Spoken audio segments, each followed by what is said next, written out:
Okay, well, hopefully you didn't have to go defib in that break that we had between lectures. So now you know what a defibrillator is, you know what fibrillation is, and you understand that we're talking about a difference between blood pressure, which is what we covered way back there, systole and diastole, and what we've been talking about in the last few slides, which has been about rhythm. And so we want all that to be balanced. Blood pressure should be normal. We want that heart rhythm normal. This is a concept, you'll learn the word later, but it's called homeostasis, and your body does this all the time. It completely makes adjustments that you're not even aware of, and so all these things line up so that your heart's beating correctly at the right pace and oxygen is being distributed. It's a fascinating process when you think about it, the alignment of all of our body systems in order to keep us going. When it comes to the heart, if we have any pathologies, and we've done an EKG and we've had some other things, and now we kind of go, well, there might be some heart valve issues. Specifically for heart valves, we would use something called echocardiography. This is the use of ultrasound to evaluate the heart and great vessels. This is an old school version you're seeing right here. This is probably late 90s, early 2000s. Technology now allows for echocardiograms to actually build a 3D construction of a heart in the computer. So as you have the ultrasound wand on the patient, the doctor's looking at a monitor that's making a reconstruction of the heart in 3D, and they can go around in the heart and actually look at the valves. This will pick up information that will help them reconstruct a virtual heart on a screen as they're looking at it through this ultrasound technique. And in doing so, they can see things that you would normally have to open a patient up and would be very complicated. And we have this awesome technology that allows it. I'm hoping someday as a rad tech to maybe get involved with that, but I have to do ultrasound first, and I don't know if I'll make it that far. Anyway, that's echocardiography. We often just call it an echo. So primary care can order it. We'll send you to a cardiologist. If you're at a cardiologist's office, they may order an echo, and a lot of cardiologists can do it right there in the office, so you don't have to go anywhere. I mentioned earlier the difference between oxygenated and deoxygenated blood. So we're going to talk about that again. Once again, deoxygenated blood. You see the word here listed second, and it's the blood specimen here that you see on the right, that darker color. That's the blue blood, if you will, and I'm putting quotation marks around the word blue. That's the blood that's in all the vessels that are blue. That's venous blood. That is oxygen reduced, oxygen poor. It's coming back to the heart through the right side of the heart in order to go to the lungs, come back to the left side of the heart with oxygen as oxygenated blood. And that's our top word here, and that's the specimen you're seeing on the left. See how that bright red color? That's arterial blood. So on the left is arterial, on the right is venous blood. I've been in surgery before where I've seen that arterial blood, where they've nicked a blood vessel, and I've just seen it literally spraying out. In one case, hitting the surgeon and hitting the face shield he had, just, spurts of blood every time there was a heartbeat. Ironically enough, the surgery was on a nurse, and the nurse was in the ER 2 weeks later observing the surgeon do the same surgery on a different person because after her experience, she decided she wanted to work in the OR. And so as the surgeon was working, he was talking to her and he was telling her about this event when he accidentally nicked an artery and it was spraying blood in his face. And she thought it was hilarious. Now, if you're not in medicine, you may find that to be bizarre or maybe even gross. But in that context, it was pretty funny because they were laughing about it. And I saw her bleed right on his face shield. And yeah, it was definitely arterial blood. So that's the difference between the two. Arterial on the left, and that's oxygenated, and deoxygenated or venous blood on the right. And speaking of blood, we have a couple of combining forms. Guess what? More than one. Hemato means blood, as in hematology, the study of blood, and that's performed by a hematologist. So if there were blood cancers that we suspected, a hematologist would get involved. Coagulation disorders, in other words, blood clots, really any disorder of the blood that can't be very simply fixed, practically anything that's going wrong with blood, we're going to send it off to the hematologist and they're going to take a closer look. We have another combining form for blood, and that's hemo. So we just took the mat out of here. Hemolysis, that's the destruction of red blood cells.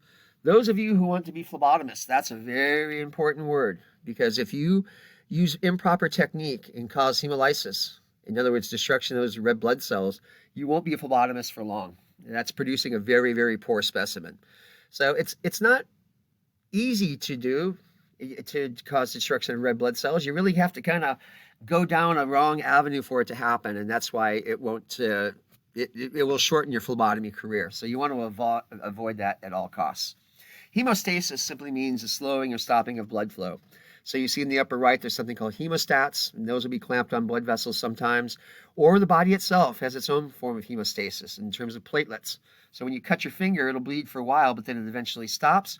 You have white blood cells that come in there and build a little matrix of tissue that stop that blood from flowing. And so that's when you get what's called a scab. And if you leave it alone, it'll turn into actual skin at some point. It'll rebuild itself entirely. Now we have both combining forms on this page. Both mean blood. If we take hemato and put the suffix crit, which means to separate, we come up with hematocrit, and it's abbreviated HCT. This is a test that measures the red blood cell concentration, or in other words, how much of the blood is made up of red blood cells. So this is part of a CBC panel. You've heard me mention that before, which looks at all the components of the blood. And two very important things that we find on that test are the hematocrit, which I just described to you, and the other is a word that's derived from taking hemo and attaching the suffix globin to it, and which means protein. And now we have hemoglobin, and that's abbreviated HGB. And this is the oxygen carrying protein in red blood cells. So the red blood cell, the erythrocyte itself, is simply a cell. It has a component that is hemoglobin, which is a type of protein, and that protein is what picks up the oxygen molecule in the lungs. Both of these are very important levels. Going back to the theory of homeostasis, your body is constantly manufacturing blood cells in different proportions to make sure that the amount of hematocrit, hemoglobin, leukocytes, all the red blood cells that you need, so it's in balance. So you have a system in your body that's constantly adjusting to make sure these things are correct. If they're incorrect, we catch it in a blood test, especially when it comes to these two components, and can affect it immediately. And of course, if it's drastically off, it may end up as a hematology referral.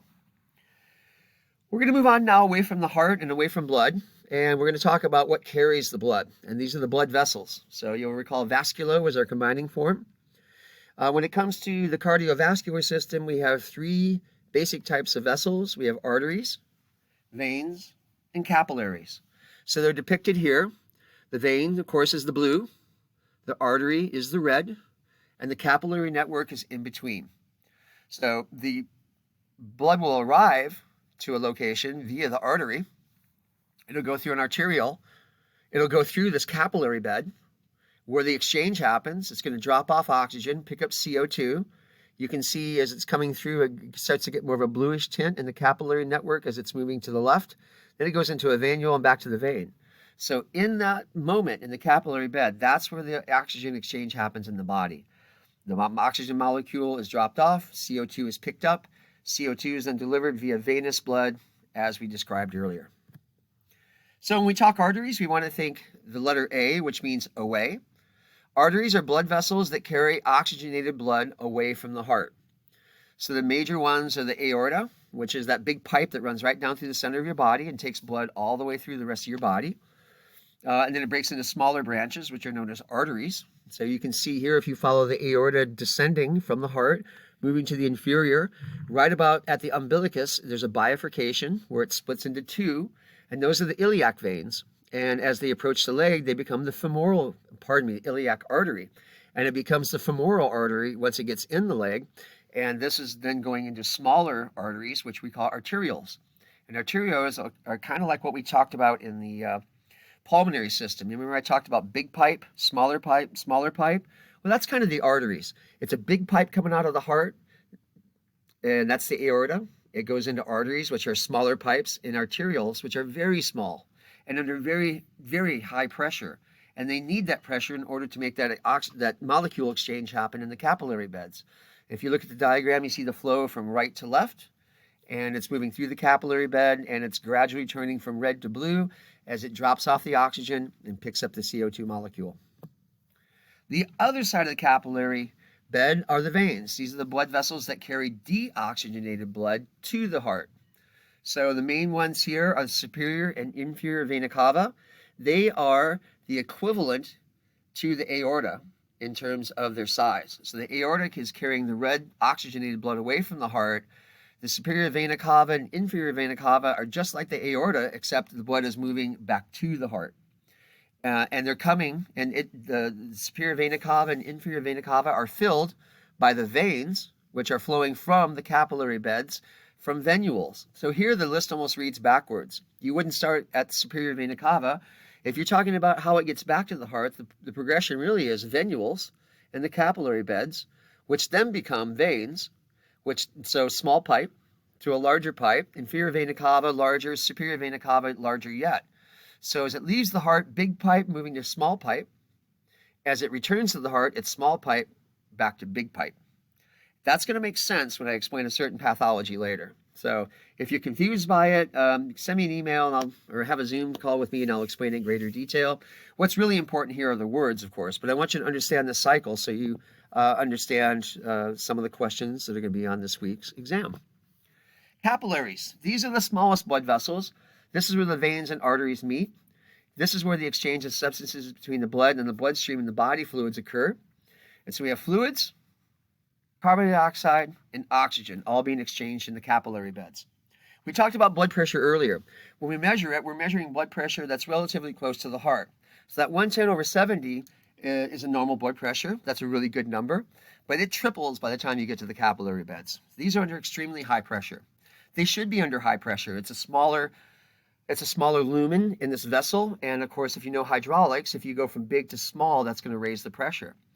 So at 110/70, if you're looking at the pressure in here being already high, imagine how high this pressure must be for someone who has a blood pressure of 210/170. Well, what happens is these capillary beds will burst under that level of pressure. And this is why hypertension is so very damaging to the kidneys. So going back to the diabetes model, and it's easy to use diabetes because it's a relatively common disease, diabetes already affects the kidneys in adverse ways. And then diabetes also affects the heart. Well, in doing so, it can raise the blood pressure. And so that raises the pressure in the capillary beds. And what happens is now the kidneys are being affected and perhaps damaged by the state of diabetes in and of itself, combined with high blood pressure, which is damaging the capillary beds. And this is why someone who has diabetes and also heart conditions and high blood pressure, why they really, really want to get it under control, because they're trying to save the kidneys. You can do without one. You can't do without both. Getting a transplant is not the easiest thing in the world to try to muster. So it's really important as you move forward, and if you get into patient care, to understand the effect of high blood pressure or hypertension will have on the capillary beds. It can be absolutely devastating. All right, I'm going to pause it there. We'll be back with some more information about blood vessels in just one moment.